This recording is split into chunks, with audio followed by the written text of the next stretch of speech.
Selamat malam, BR Kesiswaan Semanda Official di mana saja Anda berada. Kembali bersama saya, Barnabas Ambon. Lagi-lagi kabar kurang baik datang dari perantau anak NTT. Kali ini bukan di Bali seperti beberapa peristiwa sebelumnya, tetapi sekarang di tanah Kalimantan. Peristiwa pengeroyokan yang diduga melibatkan 2 orang pemuda asal NTT kembali mencoreng nama baik sesama perantau yang sebenarnya datang dengan niat mencari nafkah dan memperbaiki masa depan. 2 pemuda NTT akan dikenakan sanksi adat sebesar 662 juta. Kenapa mereka sampai kena sanksi adat 662 juta? Ini karena kelalaian dari diri sendiri yang tidak tahu diri di tanah orang, ya, buat kerusuhan, pergi keroyok anak orang, sampai pakai barang tajam. Dari awal saya membuat konten, saya sering membahas bahwa ketika kamu datang merantau ke Kalimantan, berbuat baiklah di sini. Berbuat baiklah dengan orang-orang sekitar agar kamu tidak kena sanksi adat. Ini bukan di NTT, ini ada di Kalimantan. Ya, buang sifat burukmu di kampung, bawalah kebaikanmu di tanah orang. Sadar diri itu penting. Kita sudah bodoh tapi tidak sadar diri. Tuhan, ampun. Ya, ampun sekali. Kamu datang ke sini ini buat cari uang, bukan datang cari masalah. Sekarang kamu sudah kena adat 662 juta. Siapa yang mau bayar? Kau tahu tidak, 662 juta itu akan dilibatkan semua orang NTT. Ya. Kau camkan itu ya. Dan untuk semua teman-teman yang dari NTT yang mau datang merantau ke Kalimantan ini, ya, saya harapkan kalian buang jauh-jauh kalian punya sifat buruk di kampung itu tuh, simpan di kampung. Jangan bawa datang ke Kalimantan nih. Di sini nih orang main adat, ya. Kalau kamu bikin masalah, kamu siap uang banyak untuk bayar adat, ya.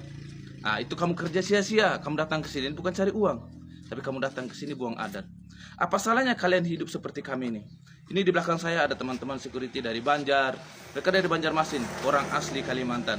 Itu ada teman kita juga yang operator asli Kalimantan juga. Apa salahnya kita hidup berbaur dengan mereka? Kita hidup berteman, ya toh? Kita hidup layaknya seperti keluarga walaupun kita bukan saudara. Salam Kante berurat Kalimantan. Sesama putra NTT, tentu kita merasa prihatin. Merantau sejatinya adalah langkah mulia, meninggalkan kampung halaman, keluarga, dan zona nyaman demi mencari penghidupan yang lebih layak adalah bentuk perjuangan yang patut dihargai. Namun sangat disayangkan, di tengah perjuangan itu masih ada segelintir oknum yang justru membawa emosi, ego, dan persoalan pribadi ke lingkungan baru tempat mereka hidup. Perantauan bukanlah tempat untuk menunjukkan siapa yang paling kuat. Bukan pula arena untuk menyelesaikan masalah dengan cara kekerasan. Perantauan adalah tempat untuk membangun relasi, menjaga sikap, dan membawa nama baik daerah asal. Karena di mata masyarakat setempat, satu orang bisa dianggap mewakili seluruh daerah asalnya. Ketika satu orang berbuat salah, yang tercoreng bukan hanya dirinya sendiri, tetapi citra banyak orang yang sebenarnya hidup baik dan bekerja dengan jujur. Akibat dari tindakan pengeroyokan tersebut, bukan hanya berurusan dengan hukum negara, tetapi juga berujung pada sanksi adat yang nilainya sangat besar, mencapai 662 juta rupiah. Angka yang tentu tidak sedikit.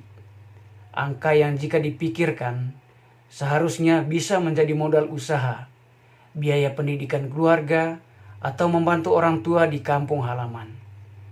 Namun kini justru menjadi beban berat akibat tindakan yang sebenarnya bisa dihindari. Bukan membawa budaya kekerasan, tetapi membawa budaya sopan santun, kerja keras, dan saling menghargai. Karena dimanapun kita berada, kita tetap membawa identitas daerah asal di pundak kita.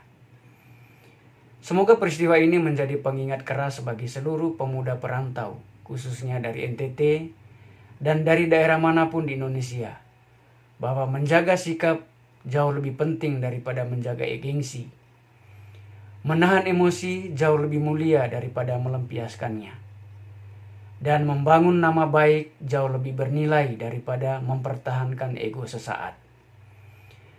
Jangan sampai kejadian serupa terus berulang dan membuat masyarakat memandang perantau dengan kecurigaan.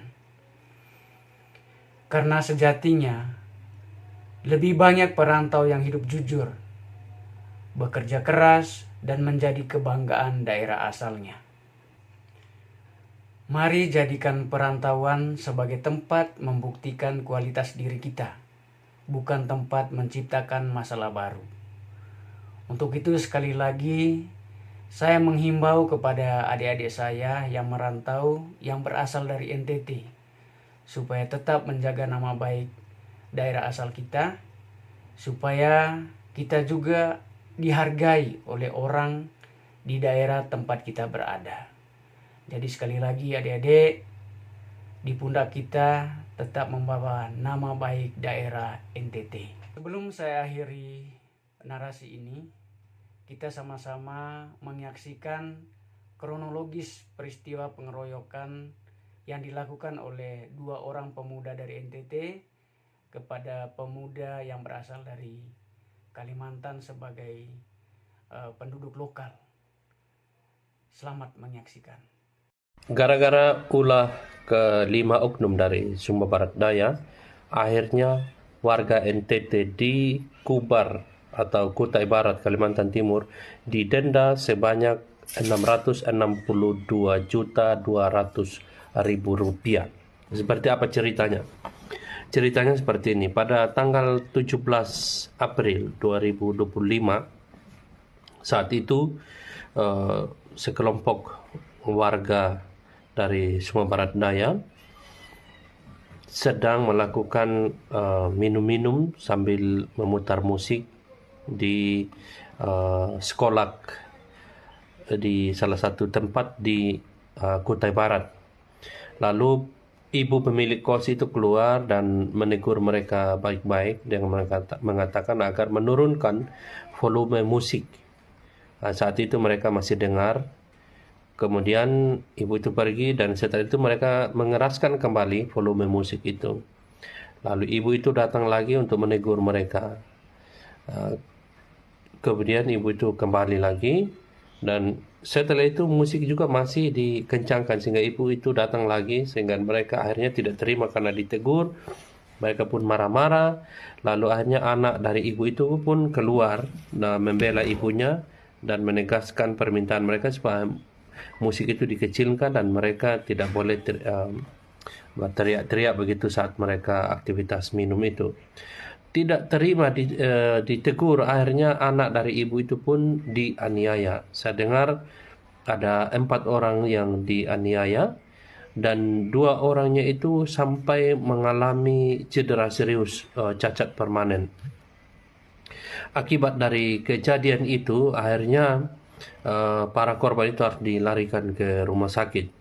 Dan berkaitan dengan hal itu akhirnya Dewan Adat setempat, sebagaimana kita ketahui di Kalimantan itu mereka punya Dewan Adat yang mengatur kehidupan sosial di sana. Mereka pun rapat berembuk bersama dengan tetua-tetua dari paguyuban NTT yang ada di sana, yang sudah lama tinggal di sana.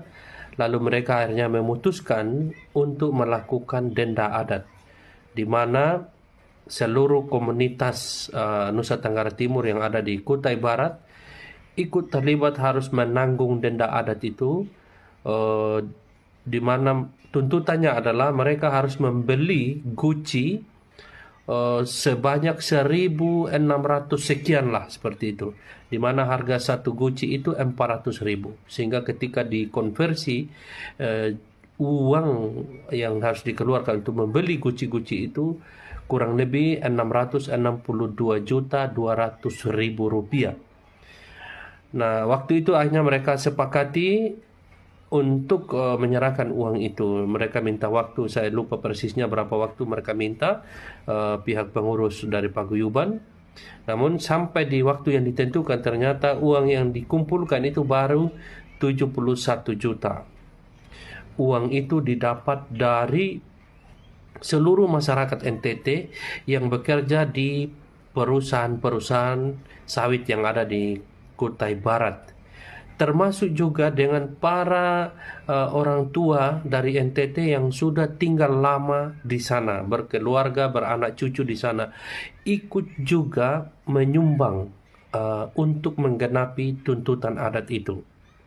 Sehingga karena uang baru 71 juta, akhirnya pihak pengurus dari paguyuban NTT meminta lagi waktu sampai 17 April 2026. Di sana baru nanti akan ketemu lagi untuk melihat seperti apa hasil pengumpulan dana yang dituntut oleh Dewan Adat setempat. Sampai di sini saya belum tahu kira-kira seperti apa nanti konsekuensinya apabila uang 500 miliar lebih itu tidak dapat dikumpulkan sesuai dengan harapan dan target. Kita belum tahu. Mungkin kalau ada teman-teman dari Kalimantan yang mengerti hal ini bisa menjelaskannya. Tapi pelajaran moral yang saya mau sampaikan dari peristiwa ini adalah bahwa satu tindakan kecil yang kita lakukan, satu keputusan gegabah yang kita lakukan, itu punya butterfly effect, punya dampak yang sangat serius, berkepanjangan bagi orang lain. Maka betapa pentingnya untuk beberapa second, beberapa detik itu, kita memikirkan kembali akan apa yang kita mau lakukan. Karena di dunia ini kita tidak hidup sendiri. Kita hidup bersama dengan orang lain. Setiap keputusan kecil yang kita ambil di dunia ini, itu punya dampak bagi orang lain. Seperti kejadian ini. Karena ulah dari keempat orang ini, yang mana saya juga dapat informasi bahwa dua dari para pelaku itu adalah saudara kandung katanya. Hanya karena keputusan gegabah mereka, ketika ditegur tidak mau terima, malah ngelunjak dan marah balik, bahkan melakukan penganiayaan secara penganiayaan berat. Akhirnya itu sekarang kan semua orang kena imbasnya, termasuk juga orang-orang NTT lainnya yang bekerja di sana sudah bertahun-tahun, sudah punya anak, punya cucu, bahkan punya rumah dan lain sebagainya. Semuanya terancam karena ulah dan keputusan yang diambil dalam beberapa detik saja itu. Ini pelajaran moral yang menurut saya perlu kita pikirkan secara serius sehingga kita tidak terlalu naif, tidak terlalu gegabah untuk mengambil keputusan dalam beberapa detik saat kita ada dalam satu situasi di mana kita harus mengambil keputusan. Ambillah keputusan yang bijaksana, yang menguntungkan diri sendiri dan juga menguntungkan orang lain. Itu yang menjadi pesan dari saya. Salam dari saya untuk kita semua.